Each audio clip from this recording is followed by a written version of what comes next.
دۆناڵد ترامپ سەرۆکی وڵاتە یەکگرتووەکانی ئەمریکا بۆ یەکەم جار لە مێژووی 47 ساڵی ڕابردوودا پشتیوانی تەواوی لە خەڵکی ئێران کردووە بۆ ئەوەی مافی چارەی خۆیان وەدەست بێنن. پشتیوانی کردووە بۆ ئەوەی خەڵک بتوانن ئەو ئازادیانەی کە لێیان زەوت کراوە وەدەست بێنن.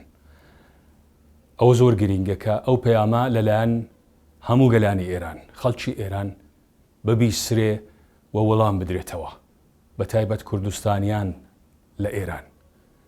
ئێستا هەلوو دەرفەتێکی لەبارە بە پشتیوانی ئەمریکا کە ئێمە نازانین ئاستی سزادانی کۆماری ئیسلامی تا چ ڕادەیەک دەبێ، بەڵام لەوە دڵنیاین کە پشتیوانی تەواو لە ماف و ئازادیەکانی گەلانی ئێران لە چوارچێوەی ئێرانێکی یەکپارچەدا دەکات.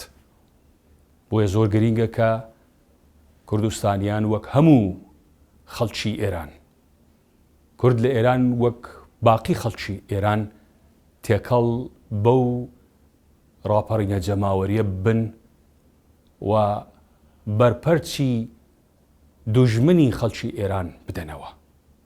سیستەمی ویلایەتی فەقیهی هیچ جێگە و پێگەیەکی لە ئێراندا نەماوە و ئێمە دەڕۆین بەرەو ئازادی ئێران. ئەمریکا بە تەواوی پشتیوانی لە خەڵکی ئێران دەکات.